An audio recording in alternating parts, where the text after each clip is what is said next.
Magandang umaga po. Muli ay nandito tayo sa palengke ng Iba Zambales at panibagong araw. So, panibagong mga isda ulit.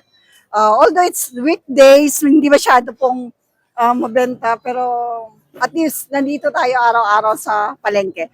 Muli ipapakilala ko po sa inyo ang aking mga isda sa araw na to. Meron po akong tinatawag na balaki, bikilya,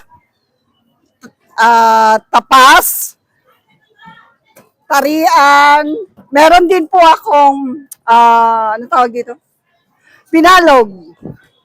Actually, kanina po marami nang bumili. Nung wala na pong bumibili, saka na lang ako nagpapakilala ulit ng mga paninda. At meron tayong magagandang lapu-lapu sa araw na to. Ito yung tinatawag naming senyorita or first class na lapu-lapu. Mga dalagang bukid, maya-maya.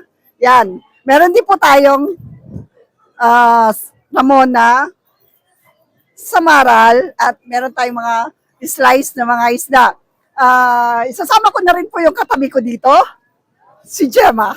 Si Gemma, ang kanyang mga isda, bonito pa rin. Bonito, at saka meron siyang bangos at tilapia. Yun lang, maliliit lang, kunti lang kanyang mga isda sa araw na to. Okay? O yan si Gemma.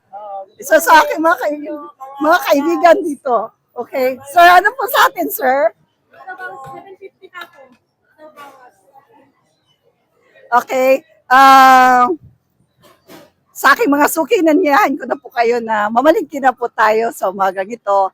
At yung gusto mag-order po, pwede po kayong mag-message, direct message sa akin kung anong gusto nyong orderin at ipapadeliver ko sa inyo. But within Iba, Zambales lang po. Hindi po kami lalagpas ng Iba. So, muli po, magandang umaga sa ating lahat. Okay po.